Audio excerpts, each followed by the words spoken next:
ಆತ್ಮೀಯ ಬಂಧುಗಳೇ ನಮಸ್ಕಾರ. ನಾನು ನಿಜಾಮ್ ಜಮಾದಾರ್, KRS ಪಕ್ಷ ರಕ್ಕಬನಟ್ಟಿ ತಾಲೂಕು ಅಧ್ಯಕ್ಷ. ಇವತ್ತು ಈ ವಿಡಿಯೋ ಮಾಡೋ ಉದ್ದೇಶ ಏನಂತಂದರೆ, ನಾವು ಈಗ ನಾಯಕತ್ವ ಒಂದು ಶಿಬಿರಕ್ಕಾಗಿ ಬೆಂಗಳೂರಿಗೆ ಆಗಮಿಸಿದ ಹಿನ್ನೆಲೆಯಲ್ಲಿ ನಮ್ಮ ರಾಜ್ಯ ಮಹಿಳಾ ಘಟಕದ ಅಧ್ಯಕ್ಷರು ಆಶಾ ವೀರೇಶ್ ಮೇಡಮ್ ಅವರ ಜೊತೆ ಕೆಲವು ಮಹಿಳೆಯರಿಗೆ ಆಗುತ್ತಿರುವ ಸಮಸ್ಯೆಗಳ ಬಗ್ಗೆ ಹಾಗೂ ನಮ್ಮ ರಕ್ಕಬನಟ್ಟಿಯಲ್ಲಿರುವ ಮಹಿಳೆಯರ ಬಗ್ಗೆ ಕೆಲವೊಂದು ಪ್ರಶ್ನೆಗಳನ್ನು ಅವ್ರನ್ನ ಕೇಳ್ತಾ ಹೋಗ್ತೀನಿ. ಮೇಡಮ್ ನಮಸ್ಕಾರ. ನಮಸ್ಕಾರ. ಇವತ್ತು ತಾವು ಒಂದು ನಮ್ಮ ರಕ್ಕಬನಟ್ಟಿ ತಾಲೂಕಿನ ಪರವಾಗಿ, ನಮ್ಮ ರಕ್ಕಬನಟ್ಟಿ ತಾಲೂಕಿನ ಎಲ್ಲ ಸಾರ್ವಜನಿಕರ ಪರವಾಗಿ ತಮಗೆ ಆತ್ಮೀಯ ಸ್ವಾಗತ. Thank you. ಆಮೇಲೆ ಅದೇ ರೀತಿಯಾಗಿ ನಮ್ಮ ರಕ್ಕಬನಟ್ಟಿ ತಾಲೂಕಿನ ಎಲ್ಲ ಮಹಿಳೆಯರ ಪರವಾಗಿ ಕೆಲವೊಂದು ಪ್ರಶ್ನೆಗಳನ್ನ ತಮಗೆ ಕೇಳ್ತೀನಿ. KRS ಪಕ್ಷದಿಂದ ತಾವು ಏನನ್ನ ಅವ್ರಿಗೆ ಮಾಡಬಹುದು ಅನ್ನೋದನ್ನ ಕೇಳ್ತಾ ಹೋಗ್ತೀನಿ. KRS ಪಕ್ಷದಲ್ಲಿ ಮಹಿಳೆಯರ ಪಾತ್ರ ಏನು? KRS ಪಕ್ಷಕ್ಕೆ ಮಹಿಳೆಯರು ಬಂದಿದ ತಕ್ಷಣ KRS ಪಕ್ಷದ ಮಹಿಳಾ ಒಂದು ಪದಾಧಿಕಾರಿಗಳನ್ನ, ನಾಯಕರನ್ನ ಒಟ್ಟಾಕುವಂತ ಕೆಲಸ ಮಾಡ್ತೀವಿ.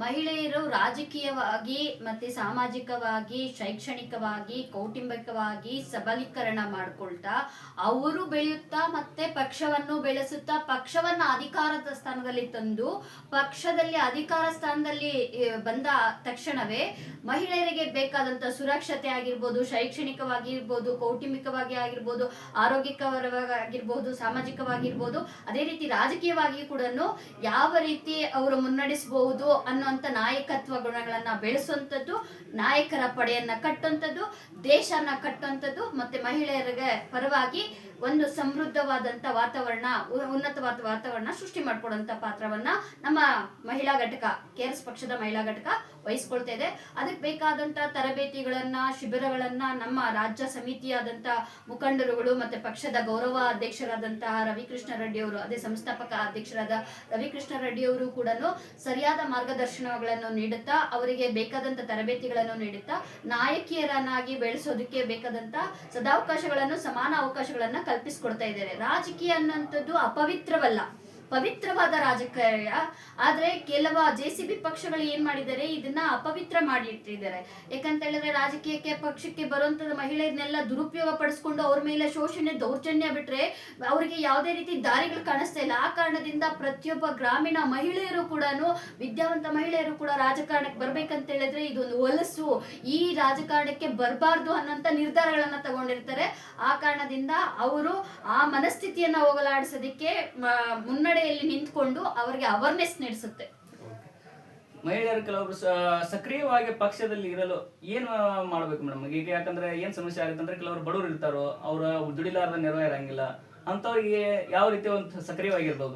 ಈವನ್ ನಾವು ಕೂಡ ದುಡಿಯುವಂತ ಮಹಿಳೆಯರಾಗಿ, ಕೂಲಿ ಕಾರ್ಮಿಕ, ನಮ್ಮಲ್ಲೂ ಕೂಡ ಕೂಲಿ ಕಾರ್ಮಿಕರ ಮಹಿಳೆಯರು ಕೂಡ ಬಂದಿದ್ದಾರೆ. ಇನ್ನೊಂದು ಕೌಟುಂಬಿಕವನ್ನು ನೋಡ್ಕೊಳ್ತಾ, ಅವರ ಆರೋಗ್ಯವನ್ನು ನೋಡ್ಕೊಳ್ತಾ, ಸಮಾಜದ ಹಿತದೃಷ್ಟಿಯಿಂದ ರಾಜಕೀಯವನ್ನ ಮಾಡೋದಕ್ಕೆ ಅವರು ಮುನ್ನಡೆಯಲ್ಲಿ ಬರ್ಬೇಕಂತ ಹೇಳಿದ್ರೆ, ನಾವು ಪಕ್ಷದಲ್ಲಿ ಸಕ್ರಿಯವಾಗಿ ತೊಡಸ್ಕೊಳ್ಳಿ ಅಂತ ಹೇಳಿದ್ರೆ ದಿನಾಪೂರ್ತಿ ತೊಡಸ್ಕೊಳ್ಳಿ ಅಂತ ನಾವು ಹೇಳ್ತಾ ಇಲ್ಲ. ಹಾಗಂತ ಹೇಳಿ ತಿಂಗಳ ಪೂರ್ತಿ ನೀವು ಬನ್ನಿ ಅಂತ ಹೇಳಿದ್ರೆ 24/7 ಕೆಲಸ ಮಾಡಿ ಅಂತ ಹೇಳ್ತಾ ಇಲ್ಲ. ನಿಮಗೆ ಸಿಕ್ಕಂತಹ ಸಮಯದಲ್ಲಿ ದಿನಕ್ಕೆ 1 hour ಜನಜಾಗೃತಿ ಮೂಡಿಸುವಂಥದ್ದು, ಮಹಿಳೆಯರಿಗೆ ಆಗ್ತಿರಂತ ದೌರ್ಜನ್ಯ, ಮಹಿಳೆಯರ ಮೇಲೆ ಆಗ್ತಿರಂತ ಶೋಷಣೆ, ಮಹಿಳೆಯರಿಗೆ ಸಿಗ್ಬೇಕಾದ ಸೌಲಭ್ಯಗಳಿಂದ ವಂಚಿತ, ಈ ರೀತಿಯ ವಿಚಾರಗಳನ್ನ ಇಟ್ಕೊಂಡು ಅಭಿಯಾನಗಳನ್ನ, ಹೋರಾಟಗಳನ್ನ ಮಾಡುವಂತ ಒಂದು ಸದಾಭಿಪ್ರಾಯನ ಹುಟ್ಟಾಕೊಳ್ತಾ ಅವ್ರು ಮುನ್ನಡೆ ಬರ್ಬೇಕಂತ ಹೇಳಿದ್ರೆ, ಕೂಲಿ ಕಾರ್ಮಿಕರು, ಇವನ್ ಎಳ್ನೀರ್ ಮಾಡುವಂತವರು ಕೂಡ MLA ಗೆ MP ಗೆ ಕಂಟೆಸ್ಟ್ ಮಾಡಿರುವಂತ ನಮ್ಮ ಪಕ್ಷದಲ್ಲಿ ಮಹಿಳೆಯರಿದ್ದಾರೆ. ಅದೇ ರೀತಿ ಇವರು ಯಾರಪ್ಪ ಎಳ್ನೀರ್ ಮಾಡ್ಕೊಳ್ತಾ, ಕಲ್ಲಂಗಡಿ ಮಾಡ್ಕೊಳ್ತಾ ಇರೋರು ಇದೆ. ಇವನ್ ನೆರೆಗಾ ಕಾರ್ಮಿಕರು, ಬೆಳಗಾವಿನಲ್ಲಂತೂ ನರೇಗಾ ಕಾರ್ಮಿಕರು, ಈ ಕಡೆ ಯಾದಗಿರಿನಲ್ಲಿ, ಕೊಪ್ಪಳದಲ್ಲಿ ನರೇಗಾ ಕಾರ್ಮಿಕರು ಕೂಡ ಮಹಿಳಾ ನಾಯಕಿಯರಾಗಿ ಬೆಳೀತಾ ಇದ್ದಾರೆ. ದಿನ ಬೆಳಗಾದ್ರೆ ಕೂಲಿಗೆ ಹೋಗ್ತಾರೆ. ಭಾನುವಾರ, ಶನಿವಾರ ಯಾವ ರೀತಿ ಅವರಿಗೆ ರಜೆಗಳಿರುತ್ತೋ ಅಥವಾ ರಜದ ಸಮಯದಲ್ಲಿ ಪಕ್ಷದಲ್ಲಿ ತೊಡಸ್ಕೊಂಡು ಪಕ್ಷದ ನಿಯಮ ಸಿದ್ಧಾಂತಗಳಿಗೆ ಬದ್ಧರಾಗಿ ಪಕ್ಷಗಳನ್ನ ಮುನ್ನಡೆಸ್ಕೊಂಡು ಹೋಗ್ತಾ ಇದ್ರೆ, ಇದರಿಂದ ನೀವು ವೊಕೇಶನಲ್ ಟ್ರಿಪ್ ಹೋಗ್ತಿರಲ್ವಾ, ಕೌಟುಂಬಿಕ ಟ್ರಿಪ್ ಹೋಗ್ತಾ ಇದ್ದೀರಲ್ಲ, ಅದೇ ರೀತಿ ಅಥವಾ ಯಾವ್ದಾದ್ರು ದೇವಸ್ಥಾನಗಳಿಗೆ 15 ದಿನಗಳ ಗಟ್ಟೆ, ಈಗ ಯಾವ್ದಾದ್ರು ಒಂದು ಎಕ್ಸಾಂಪಲ್ ತಗೊಳ್ಳೋಣ, ಈಗ ಇವರು ನಮ್ಮ ಎಲ್ಲಾ ಉತ್ತರ ಕರ್ನಾಟಕ ಭಾಗದಲ್ಲೂ, ನಾನು ದಕ್ಷಿಣ ಕರ್ನಾಟಕ ಭಾಗದಲ್ಲಿ ಅಲ್ಲೂರು ಕರ್ನಾಟಕ ನೋಡಿದೀನಿ. ಯಾವುದೇ ಒಂದು ದೇವಸ್ಥಾನಕ್ಕೆ ಹೋಗ್ಬೇಕಂದ್ರೆ ಯಾತ್ರೆ ತರ ಹೋಗ್ತಾರೆ, 15 ದಿನ ಯಾತ್ರೆ ತರ. ಎಲ್ಲಮ್ಮ ಗುಡ್ಡ ಆಗಿರ್ಬೋದು, ಇಲ್ಲ ಬೇರೆ ಬೇರೆ ದೇವಸ್ಥಾನಗಳಿಗೆ ಆ ತರ ಹೋದಾಗ ಅವ್ರ ಕುಟುಂಬ ಯಾವ ರೀತಿ ನಿರ್ವಹಣೆ ಆಗುತ್ತೆ, ಅದೇ ರೀತಿ ನಿರ್ವಹಣೆ ಆಗುತ್ತೆ. ಮತ್ತೆ ಆ ಕುಟುಂಬದಲ್ಲಿ ಅವರು ಉಂಡಿಗಾಕಿ ಬೇಡಿಕೆಗಳನ್ನ ಬೇಡ್ಕೊಳ್ತಾರೆ. ಆದ್ರೂ ಮಹಿಳೆಯರ ಮೇಲೆ ಇರುವಂತ ದೌರ್ಜನ್ಯ ಹೋಗಿಲ್ಲ, ಅಸಮಾನತೆ ಹೋಗಿಲ್ಲ, ಅವ್ರಿಗೆ ಶಿಕ್ಷಣ ಕೊಡುವಂತ ಕೊರತೆ, ಶಿಕ್ಷಣದ ಕೊರತೆ ಮಾತನಿಗಿಲ್ಲ, ಅನಕ್ಷರತೆ ಹೋಗಿಲ್ಲ, ಮತ್ತೆ ಕೌಟುಂಬಿಕವಾಗಿ ನಡ್ಸ್ಕೊಂಡು ಹೋಗುವಂತ ಜವಾಬ್ದಾರಿ ಕೂಡ ಕಳೆಯಕ್ಕಾಗಿಲ್ಲ, ಅವ್ರ ಬಡತನ ನಿರ್ಮೂಲನೆ ಆಗಿಲ್ಲ. ಇಂಥ ಸಂದರ್ಭದಲ್ಲಿ ನಮ್ಮ ಪಕ್ಷದಲ್ಲಿ ಅವರಿಗೆ ಅವರ ಕೌಟುಂಬಿಕವಾಗಿ ಯಾವೆಲ್ಲ ಸಮಸ್ಯೆಗಳಿದೆ, ಮತ್ತೆ ಸಮಾಜದಲ್ಲಿ ಯಾವೆಲ್ಲ ಸಮಸ್ಯೆಗಳಿದೆ, ರಾಜಕೀಯವಾಗಿ ಯಾವೆಲ್ಲ ಸಮಸ್ಯೆಗಳಿದೆ ಅವನ್ನ ಪರಿಗಣಿಸಿ ಅವರಿಗೆ ಸೂಕ್ತವಾದ ಮಾರ್ಗದರ್ಶನ, ಸೂಕ್ತವಾದ ನಿರ್ದೇಶನ ಮತ್ತೆ ಸಮಯ ಸಂದರ್ಭದಲ್ಲಿ ನಾವು ಮುನ್ನಡೆಸ್ಕೊಂಡು ಹೋಗ್ತಾ ಇದ್ದೀವಿ.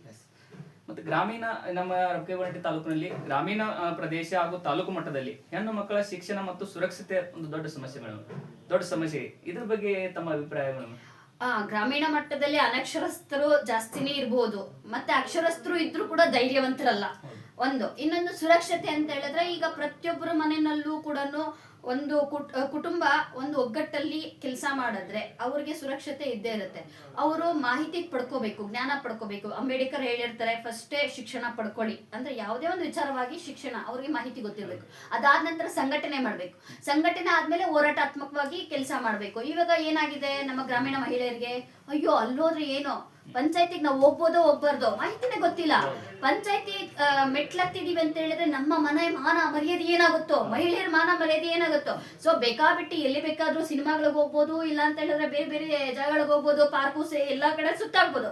ಆದ್ರೆ ಪಂಚಾಯತಿ ಮೆಟ್ಲತ್ತಿದ್ರೆ, ಇವು ಅಂದ್ರೆ ತಾಲೂಕು ಆಫೀಸ್ ಮೆಟ್ಲತ್ತಿದ್ರೆ, ಇಲ್ಲ ಅಂತ ಹೇಳಿದ್ರೆ ಪೊಲೀಸ್ ಸ್ಟೇಷನ್ ಮೆಟ್ಲತ್ತಿದ್ರೆ, ನ್ಯಾಯಾಂಗ ಮೆಟ್ಲತ್ತಿದ್ರೆ ಮಾನ ಮರ್ಯಾದೆ ಹೋಗುತ್ತೆ ಅನ್ನೋಂತ ಮೂಢನಂಬಿಕೆ, ಅಜ್ಞಾನ ತುಂಬಿದೆ. ಆ ಕಾರಣದಿಂದ ನಮ್ಮ ಮಹಿಳೆಯರಿಗೆ ಸುರಕ್ಷಿತ ಪಡ ಅಂತ ಹೇಳ್ಬಿಟ್ಟು, ಅಂದ್ರೆ ಕೆರಸ್ ಪಡೆ ಅಂತ ಕಟ್ತೀವಿ, ಮಹಿಳೆಯರ ಪಡೆ ಅಂತೇಳಿ. ಯಾರೆಲ್ಲ ಧೈರ್ಯವಾಗಿದ್ದಾರೋ ಅವರು ಎಜುಕೇಟೆಡ್ ಆಗಿರ್ಬೇಕಾದ ಅವಶ್ಯಕತೆ ಇಲ್ಲ, ಅವ್ರಿಗೆ ಸಾಮಾನ್ಯ ಜ್ಞಾನ ತಿಳಿದಿದ್ದು ಸಮಾಜ ಕಳಕಳಿಯಿಂದ ಅವರು ಸಮಾಜದಲ್ಲಿ ನಾವು ಏನಾದ್ರೂ ಒಂದು ಸಮಾಜಕ್ಕೆ ಒಂದು ಕೊಡುಗೆ ಕೊಡಬೇಕು, ನಮ್ಮ ಮಕ್ಕಳ ಮುಂದಿನ ಭವಿಷ್ಯ ಉಜ್ವಲ ಆಗ್ಬೇಕು ಅನ್ನೋ ಒಂದು ಮನಸ್ಥಿತಿ ಇಟ್ಕೊಂಡಿರೋರು ನಮ್ಮ ಕೆಆರ್ಎಸ್ ಪಕ್ಷಕ್ಕೆ ಬರ್ತಾರೆ. ಆ ಕೆಆರ್ಎಸ್ ಪಕ್ಷಕ್ಕೆ ಬಂದಿರುವಂತ ಮಹಿಳೆಯರು, ಸಾಮಾನ್ಯ ಮಹಿಳೆಯರನ್ನು ಕೂಡ ಅಸಾಮಾನ್ಯರಾಗಿ ತಿದ್ದಿ ಅಸಾಮಾನ್ಯರನ್ನು ಕೂಡ ನಾವು ನಾಯಕಿಯರನ್ನಾಗಿ ಮುಂದಿನ ರಾಜಕೀಯ ಚುನಾವಣೆಗಳಲ್ಲಿ ಸ್ಪರ್ಧಿಸಿ ಅವರು ಆ ತಾಲೂಕಾಗಿರ್ಬೋದು, ಆ ಹಳ್ಳಿ ಇರ್ಬೋದು, ಆ ಗ್ರಾಮಕ್ಕಾಗಿರ್ಬೋದು ನಾಯಕಿಯರಾಗಿ ಬೆಳೆಸುವಂತ ಒಂದು ನಿಟ್ಟಿನಲ್ಲಿ ಕೆಲಸ ಮಾಡ್ತೀವಿ. ಅಲ್ಲಂತೂ ಗ್ರಾಮದ ಸೈನಿಕರ ಪಡೆ, ಕೆಆರ್ಎಸ್ ಸೈನಿಕರ ಪಡೆಯನ್ನ ಕಟ್ತೀವಿ. ಮಹಿಳೆಯರಿಗೆ ಸುರಕ್ಷತೆ ಜೊತೆಗೆ ಶಿಕ್ಷಣವನ್ನು ಕೊಡ್ತೀವಿ.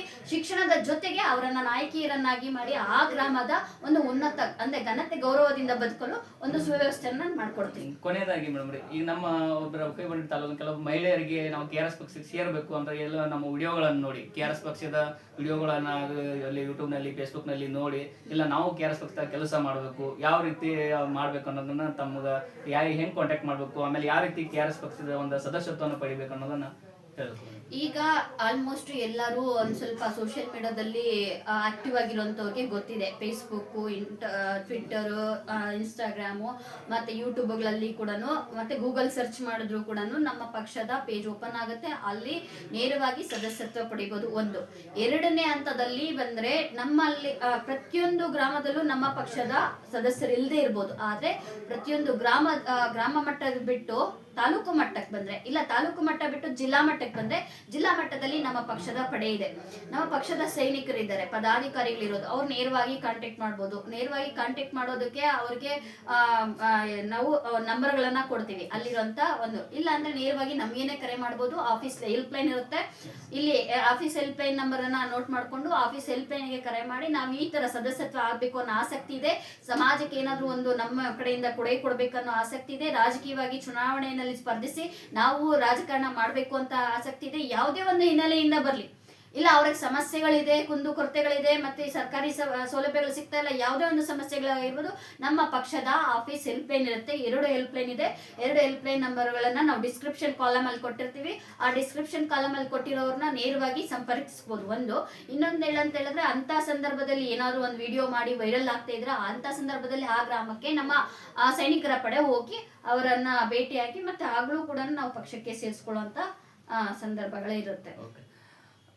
ಆತ್ಮೀಯ ಎಲ್ಲ ರೊಕ್ಕೇಬನಟ್ಟಿ ತಾಲೂಕಿನ ಎಲ್ಲ ಮಹಿಳೆಯರಿಗೆ ತಾವು KRS ಪಕ್ಷಕ್ಕೆ ಸೇರ್ಬೇಕು ಅನ್ನೋ ಉತ್ಸಾಹ ಇದ್ರೆ, ಆಮೇಲೆ KRS ಪಕ್ಷದಲ್ಲಿ ಒಂದು ಒಳ್ಳೆಯ ನಾಯಕತ್ವವಾಗಿ ಬೆಳಿಬೇಕಂತ ಉತ್ಸಾಹ ಇದ್ರೆ ದಯವಿಟ್ಟು ನಮ್ಮ ಆಶಾ ಮೇಡಮ್ ಅವರನ್ನು ಸಂಪರ್ಕಿಸಬಹುದು. ಅವರು ಯಾಕೆ ಸೇರ್ಬೇಕು ಅನ್ನೋದು ಇನ್ನೊಂದು ಪ್ರಶ್ನೆ. ಒಂದ್ ನಿಮಿಷ, ಯಾಕೆ ಸೇರ್ಬೇಕು ಅನ್ನೋದನ್ನ ಹೇಳ್ಬಿಡಿ ಮೇಡಮ್.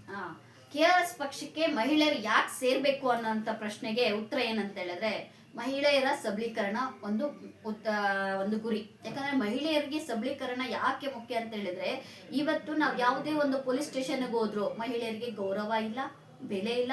ಎಜುಕೇಟೆಡ್ ಆಗಿದ್ರು ಕೂಡ ಅವ್ರು ಕೊಡುವಂತ ಕಂಪ್ಲೇಂಟ್ ದೂರುಗಳನ್ನ ತಗೊಳ್ಳುವಂಥದ್ದಿಲ್ಲ. ಮತ್ತೆ ಸರ್ಕಾರದಲ್ಲಿ ಯಾವುದೇ ಒಂದು ಹೆಲ್ಪ್ ಲೈನ್ಗಳು, ಟೋಲ್ ಫ್ರೀ ಹೆಲ್ಪ್ ಲೈನ್ಗಳು ಕೊಟ್ಟಿದ್ರು. ಮಹಿಳಾ ಸಹಾಯವಾಣಿ ಆಗಿರ್ಬೋದು, ಅಕ್ಕಾಪಡೆ ಆಗಿರ್ಬೋದು, ಇಲ್ಲ ಅಂತ ಹೇಳಿದ್ರೆ 112 ಆಗಿರ್ಬೋದು, ಯಾವುದೂ ಕೂಡ ಮಹಿಳೆಯರಿಗೆ ಸುರಕ್ಷತೆ ಕಲ್ಪಿಸೋದಕ್ಕಾಗಲಿ, ಮಹಿಳೆಯರ ಪರವಾಗಿ ಹೋರಾಟಗಳನ್ನ ಮಾಡೋದಕ್ಕಾಗಲಿ, ಮಹಿಳೆಯರಿಗೆ ಸಿಗಬೇಕಾದ ಸೌಲಭ್ಯಗಳನ್ನ ಕೊಡಿಸೋದಕ್ಕಾಗಲಿ ಬರ್ತಾ ಇಲ್ಲ. ನಮ್ಮ ಪಕ್ಷ ಇವತ್ತು ಗ್ರಾಮ ಮಟ್ಟದಲ್ಲಿ ಅಂದ್ರೆ ಪಂಚಾಯತಿನಲ್ಲಿ ಸಿಗಬೇಕಾದ ಸೌಲಭ್ಯಗಳನ್ನ ನೇರವಾಗಿ ಪಂಚಾಯಿತಿ ಅಧ್ಯಕ್ಷರನ್ನ, ಪಂಚಾಯಿತಿ PDO ಅವರನ್ನ ನೇರವಾಗಿ ಕೇಳಿ ಪಂಚಾಯತಿನಲ್ಲಿ ಸಿಗಬೇಕಾದ ಸೌಲಭ್ಯಗಳನ್ನ ಪಡಿತಾ ಇದ್ದಾರೆ. ಅದೇ ರೀತಿ ತಾಲೂಕು ಸೌಲಭ್ಯಗಳು ಏನೇ ಇರ್ಬೋದು, ತಹಸೀಲ್ದಾರ್ ಆಫೀಸ್ಗೆ ಹೋಗ್ಬಿಟ್ಟು ಅವ್ರು ಬೇಕಾದಂತ ಇನ್ಕಮ್ ಆಗಿರ್ಬೋದು, ಕ್ಯಾಸ್ಟ್ ಸರ್ಟಿಫಿಕೇಟ್ ಆಗಿರ್ಬೋದು, ಇಲ್ಲ ಅಂತ ಹೇಳಿದ್ರೆ ಬರ್ತ್ ಅಂಡ್ ಡೆತ್ ಸರ್ಟಿಫಿಕೇಟ್ ಆಗಿರ್ಬೋದು, ಇಲ್ಲ ಅಂತ ಹೇಳಿದ್ರೆ ಅವ್ರಿಗೆ ಬೇಕಾದ ಜೀನಾಲಜಿ ಸರ್ಟಿಫಿಕೇಟ್ಸ್ ಅಂತ ಹೇಳಿದ್ರೆ ವಂಶವೃಕ್ಷ ಆಗಿರ್ಬೋದು, ವಾಸಸ್ಥಳ ಆಗಿರ್ಬೋದು, ಮತ್ತೆ ಮಾಸಾಶನಗಳಾಗಿರ್ಬೋದು, ಈ ತರ ಆಧಾರ್ ಕಾರ್ಡ್ ಇಂದ ಹಿಡಿದು ಆಧಾರ್ ಕಾರ್ಡು, ಜನನ ಪ್ರಮಾಣ ಪತ್ರ, ಮತ್ತೆ ration card, voter ID, PAN card, ಏನೇ ಒಂದು ಅವರಿಗೆ ಬೇಕಾಗಿರೋ ಸರ್ಕಾರಿ ಸೌಲಭ್ಯಗಳನ್ನ ನೇರವಾಗಿ ನಮ್ಮ ಪಕ್ಷದ ಮಹಿಳೆಯರು ಅನಕ್ಷರಸ್ಥರೇ ಹೋಗಿ ಕೇಳಿ ಯಾವುದೇ ಲಂಚವಿಲ್ಲದೆ ಪಡ್ಕೊಳ್ತಾ ಇದ್ದಾರೆ. ಇನ್ನೊಂದು ಗ್ರಾಮೀಣ ಭಾಗದಲ್ಲಿ ಎಷ್ಟೋ ಜನರಿಗೆ ಗೊತ್ತಿಲ್ದಿರೋಂತ ಮಾಹಿತಿನ ತಿಳಿಸ್ತಾ ಇದ್ದಾರೆ. ಈ ಸ್ವತ್ತಿಗೆ ಕೇವಲ 50 ರೂಪಾಯಿ ಇದ್ರೆ ಇವ್ರು 5,000 ರೂಪಾಯಿ ಮಾಡ್ತಾರೆ. ಒಂದೇ ಒಂದು ಅವ್ರಿಗೆ ಜನತಾವಣೆ ಬೇಕು ಅಂತ ಹೇಳಿದ್ರೆ, ಯಾವ್ದಾದ್ರು ಪ್ರಧಾನಮಂತ್ರಿ ಆವಾಸ್ ಯೋಜನೆ ಬೇಕಂತ ಹೇಳಿದ್ರೆ, ಈ ಮೆಂಬರ್ಗಳಾಗಿರ್ಬೋದು, PDOಗಳಾಗಿರ್ಬೋದು ಒಂದು ಭ್ರಷ್ಟರ ಒಕ್ಕೂಟ ಮಾಡ್ಕೊಂಡು ಸಮಾಜದಲ್ಲಿ ದೌರ್ಜನ್ಯ ಮಾಡ್ತಾರೆ. ಅಂತವ್ರು ಕೂಡ 50 ರೂಪಾಯಿ ಕೊಡೋ ಹತ್ರ 5,000 ರೂಪಾಯಿ ಕೊಡುವಂಥದ್ದು, ಕೇವಲ ಉಚಿತವಾಗಿ ಸಿಗುವಂತ ಸೌಲಭ್ಯಕ್ಕೆ 10,000 20,000 ರೂಪಾಯಿ ಕಟ್ಬೇಕಂತಂದು ಅಂತಹ ಕೆಲಸಗಳನ್ನು ಕೂಡ ನಮ್ಮ ಮಹಿಳೆಯರು ಯಾವುದೇ ಲಂಚ ಇಲ್ಲದೆ ಸ್ವತಂತ್ರವಾಗಿ ಅವರ ಕೆಲಸಗಳನ್ನ ಮಾಡ್ಕೊ ಬರ್ತಾ ಇದ್ದಾರೆ. ನರೇಗಾ ಅಂತೂ ಅವರ ಒಂದು ಕುಟುಂಬಕ್ಕೆ 37,000 ರೂಪಾಯಿ ಪರ್ ವರ್ಷಕ್ಕೆ ಒನ್ ಇಯರ್ಗೆ ಸಿಗ್ಬೇಕಾದಂತ ಸೌಲಭ್ಯ ಅದು. ಅದರಿಂದ ಸುಮಾರು 5 ಲಕ್ಷದವರೆಗೂ ಆ ಕುಟುಂಬಕ್ಕೆ ವಾರ್ಷಿಕವಾಗಿ ಸೌಲಭ್ಯಗಳನ್ನ ಕೇಂದ್ರ ಸರ್ಕಾರ ಮತ್ತೆ ರಾಜ್ಯ ಸರ್ಕಾರ ಸೇರಿ ಕೊಡ್ತಾ ಇದ್ದಾರೆ. ಹಿಂಗು ಗುಂಡಿಗಳಾಗಿರ್ಬೋದು, ಅವ್ರಿಗೆ ಬೇಕಾದಂತ ಯಾವುದೇ ತರದ್ದು ಅಂದ್ರೆ ತೋಟಕ್ಕೆ ಇದು ಹೊಡ್ಡಾಕ್ಸ್ಕೊಳ್ಳುವಂತದ್ದಾಗಿರ್ಬೋದು, ಇಲ್ಲ ಅಂತ ಹೇಳಿದ್ರೆ ಅವ್ರದೇ ಹೊಲದಲ್ಲಿ ಯಾವ್ದಾದ್ರು ಮಾವು ತೆಂಗು ಬೆಳೆಯುವಂತದ್ದಾಗಿರ್ಬೋದು, ಕುರಿ ಶೆಡ್ ಆಗಿರ್ಬೋದು, ಹಂದಿ ಶೆಡ್ ಆಗಿರ್ಬೋದು, ಈ ತರ ನಾನಾ ಯೋಜನೆಗಳು 5 ಲಕ್ಷದ ತನಕ ಅವರಿಗೆ ಸೌಲಭ್ಯ ಸಿಗುವಂತ ಜಾಬ್ ಕಾರ್ಡ್ಗಳು. ಆ ಜಾಬ್ ಕಾರ್ಡ್ಗಳನ್ನ ಕೊಡದಿರಾ ಅವ್ರ ಹೆಸರುಗಳಲ್ಲೇನೆ ಗುಳುಂ ಸಹ ಮಾಡ್ತಾ ಇರುವಂತ ಪಂಚಾಯತಿ ಸದಸ್ಯರಿದ್ದಾರೆ, ಪಂಚಾಯತಿನಲ್ಲಿ PDOಗಳು ಸಹ ಇದ್ದಾರೆ. ಅದನ್ನ ಬೆಂಬಲಿಸ್ತಾ ಇರುವಂತದ್ದು ಒಂದೇ ವರ್ಗ, ಏನೋ ಭ್ರಷ್ಟರ ವರ್ಗ. ಎಲ್ಲ ಕೆಟ್ಟವರೆಲ್ಲ ಒಂದಾಗ್ಬಿಟ್ಟಿದ್ದಾರೆ, ಒಳ್ಳೆಯವರೆಲ್ಲ ಈಗ ಒಂದಾಗ್ಬೇಕಂತ ಹೇಳಿದ್ರೆ ಇವತ್ತು ಗ್ರಾಮೀಣ ಮಟ್ಟದಲ್ಲೂ ಕೂಡ ಎಲ್ಲಾ ಸಂಘ ಸಂಸ್ಥೆಗಳಲ್ಲಿ ಇರುವಂತಗಳು ಕೂಡ ಅವ್ರಿಗೆ ಸಿಗ್ಬೇಕಾದ ಸೌಲಭ್ಯ ಸಿಕ್ಕಿಲ್ಲ, ಅವ್ರಿಗೆ ಮೋಸ ಆಗ್ತಾ ಇದೆ, ಅವ್ರಿಗೆ ವಂಚನೆ ಆಗ್ತಾ ಇದೆ, ಮತ್ತೆ ಅವ್ರನ್ನ ಎದುರ್ಸಕ್ ಆಗ್ತಾ ಇಲ್ಲ, ಪೊಲೀಸ್ ಅವ್ರನ್ನ ಎದುರ್ಸಕ್ ಆಗ್ತಾ ಇಲ್ಲ, ಸುರಕ್ಷತೆ ತಗೊಳ್ತಾ ಆಗ್ತಾ ಇಲ್ಲ, ಮದ್ಯ ನಿಷೇಧ ಆಗ್ತಾ ಇಲ್ಲ. ಈ ತರ ಯಾವುದೇ ಒಂದು ಕಾರಣ ಇದ್ರೂ ಕೂಡ ನಮ್ಮ KRS ಪಕ್ಷಕ್ಕೆ ಮುಕ್ತವಾಗಿ ಸದಸ್ಯತ್ವನ ತಗೊಳ್ಳಿ, ಮುಕ್ತವಾಗಿ ನಿಮ್ಮ ಸಮಸ್ಯೆಗಳನ್ನ ಹೇಳಿ, ನಿಮ್ಮ ಸಮಸ್ಯೆಗಳನ್ನ ಬಗೆಹರಿಸಿಕೊಳ್ಳುವ ಜೊತೆಗೆ ನೀವು ಬೆಳೀತಾ, ಪಕ್ಷನೂ ಬೆಳೆಸ್ತಾ ಈ ರಾಜ್ಯದ ಉತ್ತಮ ನಾಯಕಿಯರಾಗಿ ಬೆಳೀರಿ ಅಂತ ಕೇಳ್ಕೊಳ್ತಾ ಇದ್ದೀನಿ. ಧನ್ಯವಾದಗಳು. ಎಲ್ಲ ರೊಕ್ಕಬನಟ್ಟಿ ತಾಲೂಕಿನ ಎಲ್ಲ ಮಹಿಳೆಯರು ತಾವು KRS ಪಕ್ಷಕ್ಕೆ ಸೇರ್ಬೇಕನ್ನೋರು ದಯವಿಟ್ಟು ತಮ್ಮ ಗೂಗಲ್ನಲ್ಲಿ KRS ಪಾರ್ಟಿ ಅಂತ ಸರ್ಚ್ ಮಾಡಿದ್ರೆ ತಮ್ಮ ಮೆಂಬರ್ಶಿಪ್ ಆಗ್ಬೋದು. ಮತ್ತು ಕೆಲವೊಂದು ನಂಬರ್ಗಳನ್ನು ನಮ್ಮ KRS ಪಕ್ಷದ ಹೆಲ್ಪ್ಲೈನ್ ನಂಬರ್ಗಳನ್ನು ತೆಗೆದು ಕೊಟ್ಟಿರ್ತೀವಿ, ಅಲ್ಲಿ ಕಾಂಟ್ಯಾಕ್ಟ್ ಮಾಡಿ ತಾವು ಮೆಂಬರ್ಶಿಪ್ ಆಗ್ಬೋದು. ತಾವು ಯಾವುದೇ ಒಂದು ಪಕ್ಷದ ಯಾವುದೇ ನಾಯಕತ್ವವನ್ನು ಸ್ವೀಕಾರ ಮಾಡೋರಿದ್ರೆ ಅದ್ರ ಬಗ್ಗೆ ತಾವು ಮೇಡಮ್ ಅವ್ರನ್ನ ಕಾಂಟ್ಯಾಕ್ಟ್ ಮಾಡಿದ್ರೆ ಮೇಡಮ್ ಅವರು ಅದ್ರ ಬಗ್ಗೆ ಸವಿಸ್ತಾರವಾಗಿ ಹೇಳ್ತಾರೆ. ಕಾಂಟ್ಯಾಕ್ಟ್ ಮಾಡಿ. KRS ಪಕ್ಷದಲ್ಲಿ ತುಂಬಾ ಅವಕಾಶಗಳಿದೆ, ಒಂದು ಬೆಳೆಯೋದಕ್ಕೆ ಆಗಲಿ, ಆಮೇಲೆ ಜನರ ಸೇವೆ ಮಾಡ್ಬೇಕಂತ ತಮ್ಮಲ್ಲಿ ಒಂದು ಅಭಿಲಾಷೆ ಇರುತ್ತೆ. ಬಟ್ ನಾವು ಹೆಂಗ್ ಹೋಗ್ಬೇಕು, ಯಾರ ಜೊತೆ ಯಾವ ರೀತಿ ಮಾತಾಡ್ಬೇಕು ಅನ್ನೋದು ಒಂದು ಭಯ ಮನಸ್ಸಲ್ಲಿ ಇರುವಾಗ ನಾವು ಹೊರಗೆ ಬರ್ತಿರಂಗಿಲ್ಲ. ಅದ್ರ ಸಲುವಾಗಿ ದಯವಿಟ್ಟು ನಮ್ಮ KRS ಪಕ್ಷಕ್ಕೆ ಸೇರ್ಕೊಂಡು ಒಂದು ಜನಸೇವೆ ಮಾಡೋಣ. ಎಲ್ಲರೂ ಸೇರಿ ಒಂದು ಒಳ್ಳೆ ಸಮಾಜವನ್ನು ಕಟ್ಟೋಣ, ಭ್ರಷ್ಟಾಚಾರ ಮುಕ್ತ ಸಮಾಜವನ್ನು ಕಟ್ಟೋಣ ಅಂತೇಳಿ ಮೇಡಮ್ ನಮ್ಮ ಎಲ್ಲ ರೊಕ್ಕಬನಟ್ಟಿ ತಾಲೂಕಿನ ಎಲ್ಲ ಮಹಿಳೆಯರು ಹಾಗೂ ಸಾರ್ವಜನಿಕರ ಪರವಾಗಿ ತಮಗೆ ತುಂಬಾ ಧನ್ಯವಾದಗಳು. ರಾಜ್ಯದ ಜನತೆಗೆ, ಮಹಿಳೆಯರಿಗೆ ಎಸ್ಪೆಷಲಿ ಒಂದೇ ಒಂದು ಕೈ ಮುಗಿದು ಕೇಳ್ಕೊಳ್ಳೋದು ಏನಂತ ಹೇಳಿದ್ರೆ, ನೀವು ನಿಮಗೋಸ್ಕರ ಬರಬೇಡಿ, ನಿಮ್ಮ ಮಕ್ಕಳ ಮುಂದಿನ ಭವಿಷ್ಯಕ್ಕೋಸ್ಕರ, ನಿಮ್ಮ ಮಕ್ಕಳ ಮುಂದಿನ ಉಜ್ವಲ ಭವಿಷ್ಯ ನಿಮಗೆ ಬೇಕು ಅಂತ ಅನ್ಸಿದ್ರೆ ಇವತ್ತು ನೀವು ಎಚ್ಚೆತ್ಕೋಬೇಕು, ಇವತ್ತು ನೀವು ಹೋರಾಟಕ್ಕೆ ಇಳಿಬೇಕು. ಇವತ್ತು ನಿಮಗೆ ಉತ್ತಮ ಸಮಾಜವನ್ನ ನೀವು ಕಟ್ಕೊಟ್ರೆ ನಿಮ್ಮ ಮಕ್ಕಳು ಸುರಕ್ಷಿತವಾಗಿ ಜೀವನ ನಡೆಸೋದಕ್ಕೆ ಸಾಧ್ಯ ಆಗುತ್ತೆ. ಇವತ್ತು ನಿಮಗೆ ನಾವು ಕರೆ ಕೊಡ್ತಾ ಇದ್ದೀವಿ, ನೀವು ರಾಜ್ಯದಲ್ಲಿ ಯಾವುದೇ ಒಂದು ಮೂಲೆಯಲ್ಲಿರಿ, ಮಹಿಳೆಯರು ಎಲ್ಲರೂ ಒಗ್ಗಟ್ಟಾಗಿ ಮಹಿಳೆಯರಿಗೆ ಸಿಗಬೇಕಾದಂತ ಸಮಾನ ಹಕ್ಕುಗಳು ಕಾಗದ ರೂಪದಲ್ಲಾಗ್ಲಿ ಪತ್ರದ ರೂಪದಲ್ಲಲ್ಲ, ವಾಸ್ತವವಾಗಿ ಇರೋ ತರ ನೋಡ್ಕೊಳ್ಳೋಣ. ಓಕೆ, ಧನ್ಯವಾದ.